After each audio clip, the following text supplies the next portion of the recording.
Em nome do Pai, do Filho e do Espírito Santo. Pedimos as luzes do Espírito Santo para podermos continuar os nossos estudos de moral fundamental, para que concorra para a glória de Deus e o nosso bem e de todos os seres humanos, pelo bem das almas. Ave Maria, cheia de graça, o Senhor é convosco. Bendita sois vós entre as mulheres, e bendito é o fruto do vosso ventre, Jesus. Santa Maria, Mãe de Deus, rogai por nós, pecadores, agora e na hora de nossa morte. Amém. Santo anjo do Senhor, meu zeloso e guardador, se a ti me confiou, a piedade divina sempre me rege, me guarde, me governe, me ilumine. Amém. Queridos, nós vamos continuar o capítulo Fim Último do Homem, é o capítulo 3º do Manual de Aurélio Fernandes. E naquela pequena aula que eu interrompi porque não estava me sentindo muito bem, peço desculpas, um pouco de tosse. Vamos continuar na página 68, já falando sobre o fim de toda criatura, a glória de Deus. Página 68, peço que acompanhem, que depois, com a atividade de estudo, vocês poderão compreender melhor. Eu lhes darei algumas pinceladas gerais sobre o tema. A revelação cristã mostra em todo momento que o próprio Deus é objeto dessa manifestação divina à humanidade. Como ensina o Concílio Vaticano II, na Dei Verbum 2, aprove a Deus na sua bondade e a sabedoria revelar-se a si mesmo e tornar conhecido o mistério de sua vontade. Em consequência, o centro do universo não é o homem, mas Deus. Esta primazia de Deus mostra que o objeto último do agir humano é reconhecê-lo e dar-lhe glória, embora o acréscimo seja a felicidade e a salvação do homem. Esta verdade mostra que o teocentrismo é uma característica da concepção cristã da moral, em contraposição com as outras correntes do pensamento, que pretendem situar o homem como centro do mundo, como defendem algumas ideologias antropocêntricas. Reconhecer este papel central de Deus exige que o homem o reconheça, dando-lhe a glória devida. A glória de Deus é uma expressão que se repete em todas as páginas da Bíblia. A glória de Deus, o que significava? O termo glória em grego, doxa, e kabod em hebraico, significa peso, no sentido de dignidade. Daí que quem tem glória goza também de dignidade, e em consequência deve ser respeitado. Referido a Deus é um conceito ainda mais rico. A glória assinala um atributo divino, isto é, quando se menciona a glória de Deus, alude-se à própria pessoa, mas quase sempre na medida em que ele se manifesta aos homens. Assim, as aparições do Senhor no Antigo Testamento expressam-se como presenças da glória de Deus. Por exemplo, quando o Senhor aparece a Moisés, o Êxodo exprime-se nesses termos. E Moisés subiu ao monte, a nuvem cobriu o monte, a glória do Senhor permaneceu sobre o monte Sinai, e a nuvem envolveu durante 6 dias. Com a mesma expressão é narrada a manifestação do Senhor no deserto. Enquanto Araão falava a toda a assembleia dos filhos de Israel, estando voltados para o lado do deserto, a glória do Senhor apareceu de repente na nuvem. Igualmente, a presença de Deus no acampamento é descrita como a aparição da glória de Deus. Aqui vamos ler número 14:10. A glória do Senhor apareceu na tenda da reunião a todos os filhos de Israel. Os textos poderiam multiplicar-se.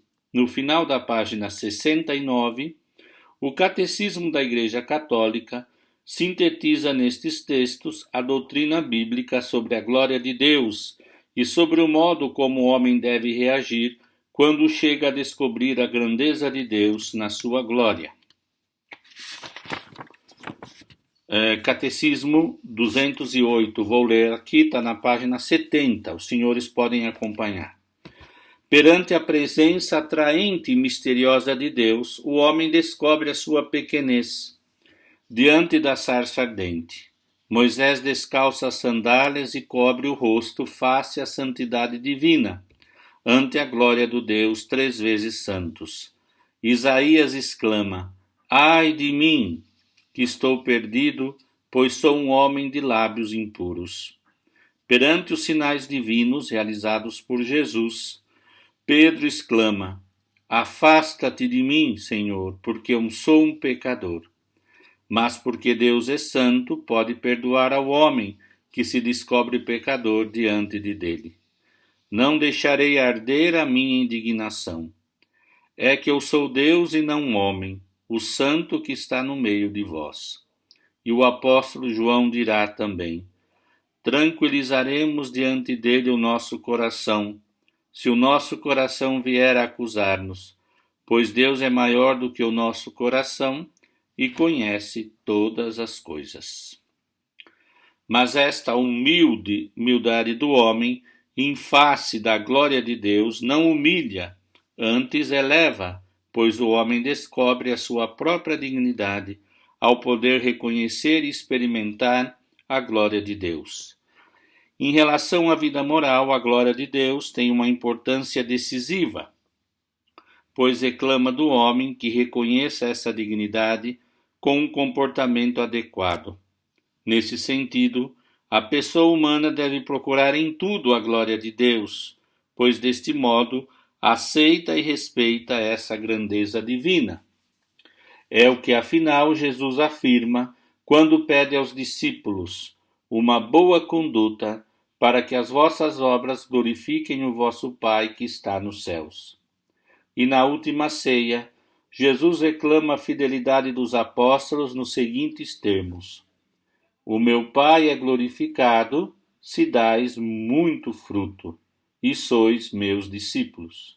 Como é óbvio, apresentar a glória de Deus como fim da vida moral não é uma atitude egoísta da parte de Deus, uma vez que a glória de Deus repercute-se também na glória humana. Então agora aqui, partindo do que nós temos estudado, que glória no sentido bíblico, significa peso de dignidade, e a dignidade de Deus, dar glória a Deus é reconhecer que Ele é o centro da nossa vida e por isso das nossas ações morais. Tem uma dimensão também de reconhecimento, mas de engrandecimento do homem. Vamos ver o que diz Santo Irineu um texto, uma frase do Adversos Hereges. Porque a glória de Deus, diz Irineu, é o homem vivo, e a vida do homem é a visão de Deus. Se a revelação de Deus pela criação já proporcionou a vida a todos os seres que vivem na terra, quanto mais a manifestação do Pai pelo Verbo proporciona vida aos que veem a Deus. Daí que o homem adquire a sua dignidade quando reconhece a dignidade original de Deus, de que deriva a sua própria perfeição, como pessoa criada à imagem e semelhança dele. Vou repetir, hein? Muito importante. Daí que o homem adquira a sua dignidade quando reconhece a dignidade original de Deus, que deriva da sua própria perfeição como pessoa, criada à imagem e semelhança dele. Alguns modos de glorificar a Deus, página 71. Olha, peguem na página 71, que nós vamos ver alguns modos de glorificar a Deus.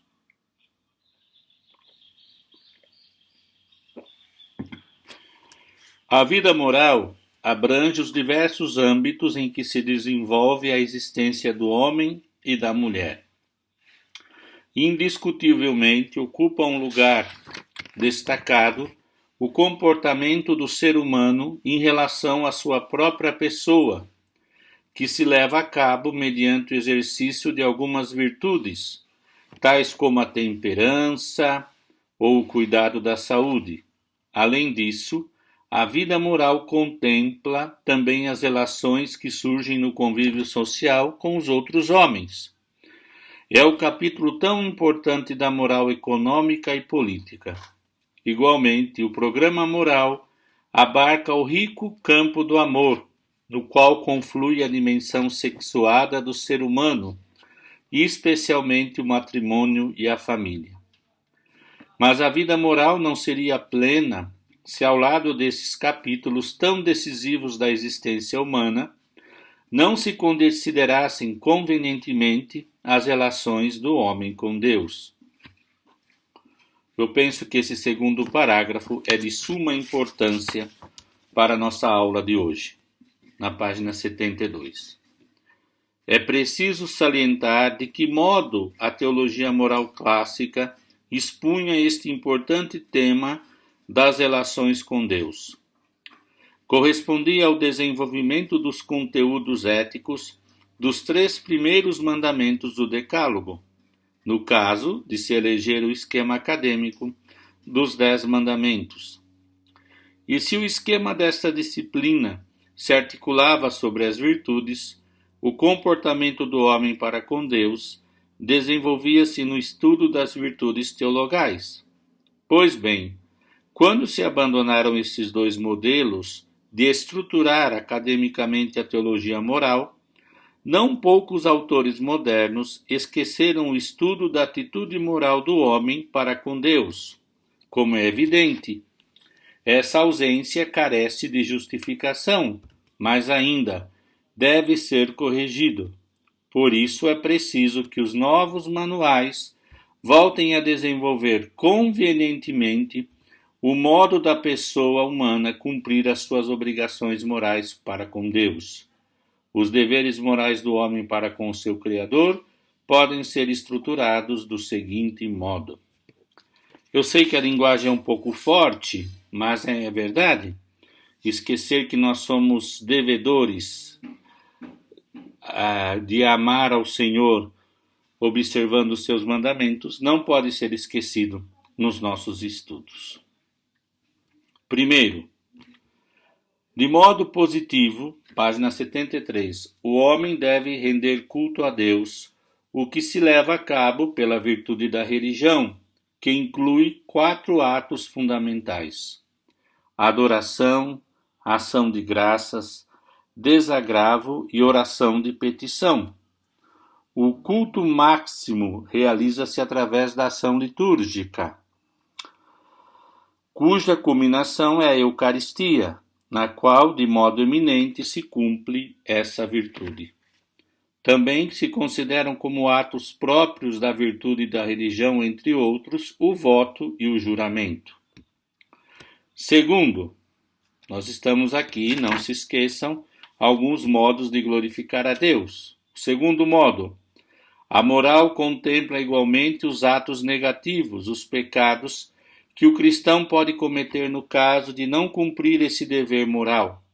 Entre os pecados mais graves, além do ateísmo, o agnosticismo e a indiferença religiosa, podem citar-se a blasfêmia, o sacrilégio ou a profanação das coisas sagradas, o uso indevido do nome de Deus, próprio da idolatria e das diversas superstições, assim como o uso irregular do juramento ou incumprimento dos votos livremente assumido. O estudo de todos esses temas constitui o objeto da teologia moral especial, que os senhores ainda estudarão. Características do fim sobrenatural. Então, nós vimos aqui 2 modos essenciais de dar glória a Deus e vamos ler agora a página 74 e metade da 75, características do fim sobrenatural. O fim último sobrenatural a que o homem está destinado tem as seguintes características. Primeiro, é preciso afirmar que só pode aspirar a esse fim sobrenatural e alcançá-lo o batizado, mesmo que se trate do batismo de desejo, pois a graça divina eleva sobrenaturalmente o homem, pelo que a sua vida deve realizar-se como tal igualmente num âmbito sobrenatural. Segundo, na qualidade de fim sobrenatural, supera as forças humanas, pelo que a possibilidade de o alcançar está condicionada ao uso de meios sobrenaturais. Aqui surge a necessidade da oração e da prática dos sacramentos, uma vez que se a nova dignidade do homem brota do sacramento do batismo, daí deriva que a plenitude da vida cristã só se alcança com a ajuda da graça que os sacramentos comunicam. Nesse contexto, se aplica a doutrina de alguns moralistas que falam do princípio sacramental da teologia moral católica. Terceiro, finalmente, o fim sobrenatural que é atribuído ao homem permite ao batizado comunicar com Deus, permite-lhe a participar da vida trinitária. Então, para viver o fim sobrenatural da vida, é necessário viver o batismo, a vida sobrenatural da graça, oração, sobretudo a vida sacramental, e significa que faz com que o homem possa participar da vida íntima de Deus. Por isso que ele termina aqui citando o Catecismo na página 260. O fim último de toda a economia divina é o acesso das criaturas à unidade da bem-aventurada Trindade, mas já, desde agora, nós somos chamados a ser habitados pela Santíssima Trindade. Quem me tem amor, diz o Senhor, porá em prática as minhas palavras. Meu Pai amá-lo-á, nós viremos a eles e faremos nele a nossa morada. Chegados a este ponto, só nos resta admirar a alta vocação a que o homem está chamado e, ao mesmo tempo, destacar a grandeza da vida moral do cristão, que lhe permite alcançar esta meta. Então, aqui, só queria fazer um recorte de como é importante aquilo que nós temos estudado, não é? Sobre a necessidade de não separar a teologia, a dogmática, a moral, nem a espiritual.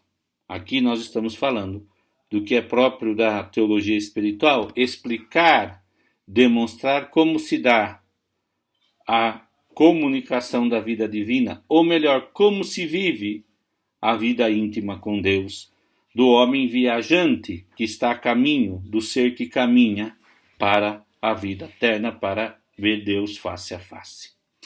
Página 75. Vamos estudar um pouquinho. O fim último deve exercer um influxo real no agir humano. A influência que exerce a consideração do fim último sobre o agir humano é considerável. Poderíamos destacar as seguintes novidades. Primeiro ponto. A consideração do fim último serve de critério para medir a moralidade de cada um dos atos singulares do agir humano. Serão ações moralmente boas aquelas que asseguram a consecução do fim último. Pelo contrário, receberão um juízo eticamente negativo todos os atos que se separam desse fim. Se o negam ou contradizem, serão em si mesmos maus. Se só o afastam, serão considerados imperfeitos. Ponto 2. Quando o homem coloca no fim último da sua vida dar glória a Deus, todas as suas ações adquirem um caráter novo. Em primeiro lugar, elimina da sua vida aquelas ações que o afastam de Deus. É o caso dos atos que são em si mesmos maus, como pode ser a blasfêmia em geral, os que se opõem aos que preceituam os 10 mandamentos. Igualmente, deve rejeitar outras ações que em si não são más, mas que o afastam do ideal de orientar para Deus toda a sua vida. É o caso, por exemplo, dos pecados veniais. Finalmente, as obras em si boas, como a ajuda ao próximo, o exercício da justiça e etc., recebem uma nova tonalidade, dado que não só se purificam de algumas imperfeições inerentes a todo agir humano, como são engrandecidas pelo amor a Deus com que são realizadas. Outra das vantagens da consideração do fim último, como norma do agir moral, é que dá lugar a uma moral de elevados valores éticos. Com efeito, Quando se coloca Deus como o fim último da existência, propõe-se uma escala de valores muito distinta, que tem como ideal ético um projeto de honradez humana. É evidente que essa hierarquia de valores é ainda mais diversa, se o projeto moral que se vive nem sequer respeitar a dignidade do homem, antes entrar por veredas que levam uma vida mais ou menos dissoluta. Mas, ponto 4, a maior utilidade quando a tonalidade da existência se orienta para a glória de Deus, é que a vida moral não se reduz a tentar conseguir um projeto puramente humano de superação das dificuldades inerentes à existência comum dos homens, mas coloca-se como arquétipo de existência, levar a cabo um projeto de vida global. Segundo o querer de Deus, entre este projeto ético é o que propõe, por exemplo, a ética civil de mínimos. Existe uma diferença abissal. Neste segundo caso, além do estreito horizonte em que se move todo o programa laicista, corre-se o risco de nunca alcançar, posto que a fragilidade é uma característica da existência humana. No primeiro caso, pelo contrário, além de projetar para a vida um ideal mais elevado, o homem conta com a graça de Deus para alcançar, e há a garantia de que quem se propõe este projeto nunca se sentirá fracassado. Este é o resultado particular e de consequências tão divergentes que deriva de o homem se situar a si mesmo como o fim da sua vida, ou, pelo contrário, de se opor ou propor como objetivo vital de Deus e a sua glória. É o que é ainda mais grave, é que no final da existência o homem pode deparar com o fracasso mais completo ou com a felicidade que supera toda medida. É evidente que na proposta do fim último do agir humano não só se considera a felicidade nesta vida, considera-se também o destino eterno. Um pequeno comentário aqui. Parece o tema às vezes muito complicado, mas é muito simples.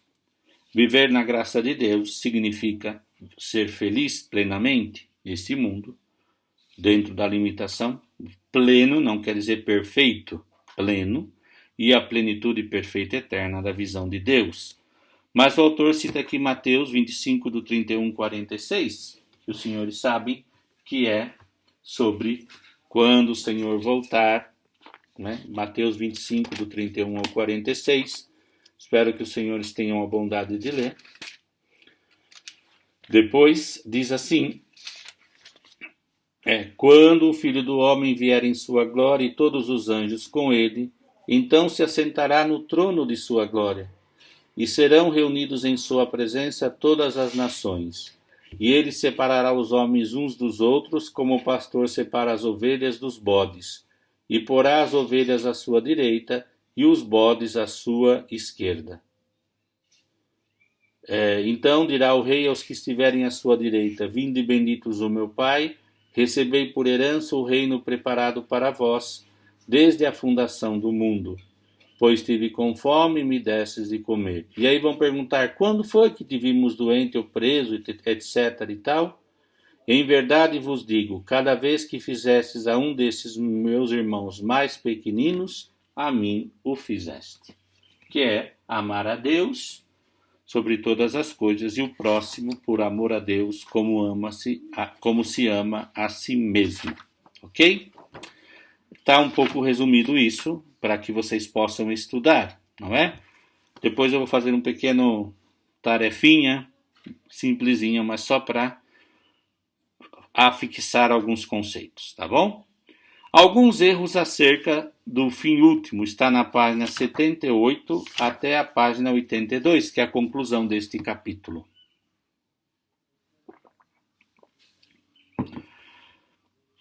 As insuficiências e os erros de algumas correntes éticas do nosso tempo, em especial as mais afastadas da interpretação cristã da vida moral, podem reduzir-se a dois grandes grupos: o antropocentrismo e o materialismo.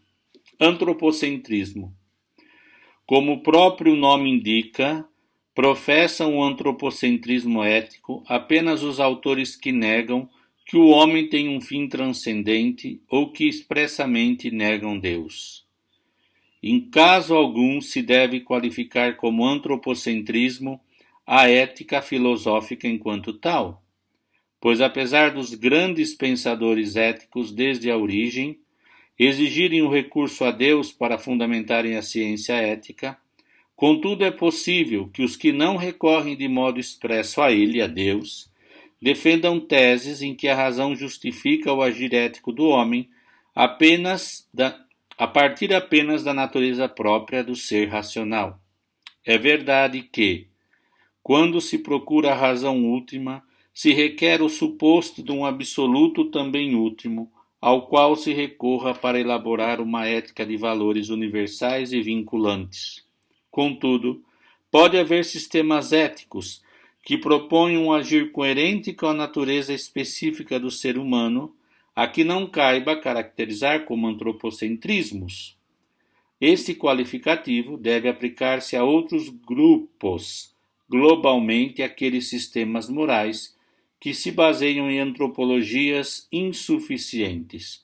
Poderíamos mencionar os seguintes. Então, quais são esses sistemas de morais baseados em antropologias, em concepções do ser humano insuficientes? Em primeiro lugar, são de mencionar aqueles autores que professam uma moral sem Deus, ou mais ainda, os que negam a possibilidade de elaborar uma moral digna do homem, se reconhece a existência de Deus. O tema vem de longe. Talvez se deve incluir aqui a doutrina do existencialismo ateus, a começar por Jean-Paul Sartre. Igualmente, inclui-se neste grupo autores que reduzem o homem à pura biologia. São os que engrossam a corrente do sociobiologismo. O autor mais conhecido é Wilson. Segundo este autor, a origem da conduta moral situa-se nos genes. Também os sistemas éticos que fazem derivar a moralidade dos costumes sociais de cada época e que procuram formular alguns princípios éticos que favoreçam o convívio. Entre estes sistemas podem incluir-se alguns dos autores, não todos, que propõe a ética civil. O bem e o mal é determinado pela maioria democrática do voto. Em consequência, rejeitam a possibilidade de elaborar uma ética fundada na lei natural. Não poucos filósofos subscreveriam essa tese, que aí parte somente dos costumes de uma sociedade. Né? E, finalmente, pode integrar-se neste grupo os autores que negam que haja um sujeito ético, ou seja, os que afirmam que o homem não tem em si mesmo uma entidade que lhe permita realizar atos verdadeiramente responsáveis de que possa ser fiador. Penso que aqui os senhores estudaram filosofia e sabem exatamente o que é o antropocentrismo. Na página 80, vamos falar do materialismo. Nessa seção é possível catalogar diversas correntes e autores que não poucas vezes coincidem com os enumerados da seção anterior. Por exemplo, os que reduzem ao homem a pura matéria. Neste grupo inclui-se os diferentes tipos de materialismo, do materialismo dialético ao defensor do acaso, como é Monod, e os negadores da liberdade, como Skinner. Ponto 2. As correntes antropológicas que negam a existência, que existe uma diferença entre o homem e o animal. Quase todos se inscrevem nas correntes fisicalistas e emergentistas. Cabe mencionar Bung, Mosterin, Ruiz de Gopegui e Singer. Como é lógico, nestas correntes éticas e nos autores que se vinculam a elas, ao excluírem Deus do horizonte ético, o fim último da vida moral reduz-se a quê? Preste atenção, página 81. Ao bem-estar pessoal ou, no máximo, a alcançar um relacionamento pacífico no âmbito social. Quando se pede a algum desses autores um critério para se avaliar o bem e o mal sociais, não poucos responderiam que é bom ou mal do ponto de vista ético aquilo que está bem ou mal visto na sociedade dos homens. Em muitos casos, assiste-se uma redução da ética à estética. É um tema filosófico muito caro. Para nós, o ser é o ser é bonum, unum, bonum, verum e bellum. Por ser único, bom, verdadeiro, é também belo. Se não tem esses três transcendentais juntos, não é belo, é feio. A estética aqui solta-se de um agregado de concepção metafísica. Aqui acabou a metafísica. Se pode atirar de todos os lados. Não se esqueçam, a ontologia é muito importante também. Conclusão. Quando se comparam as propostas da ética filosófica a alguns autores modernos com o programa que oferece a moral católica, comprova-se que a diferença entre ambos é os projetos e a abissal. Diferem pelo menos em 3 aspectos fundamentais e decisivos.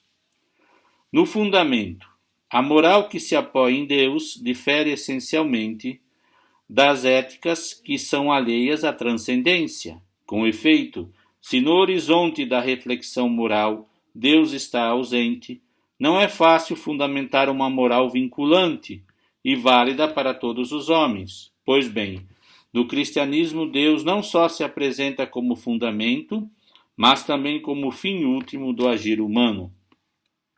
Ponto 2. Na densidade de valores éticos que oferecem, perante a elevação da moral cristã, que consiste em viver o espírito das bem-aventuranças, em identificar-se com Cristo, e que tende a alcançar a salvação eterna, as éticas civis apontam certamente para a felicidade, mas, como já ensinou Aristóteles, os autores não estão de acordo sobre aquilo em que consiste ser feliz. Fica tudo muito subjetivo. Ponto 3, na página 82.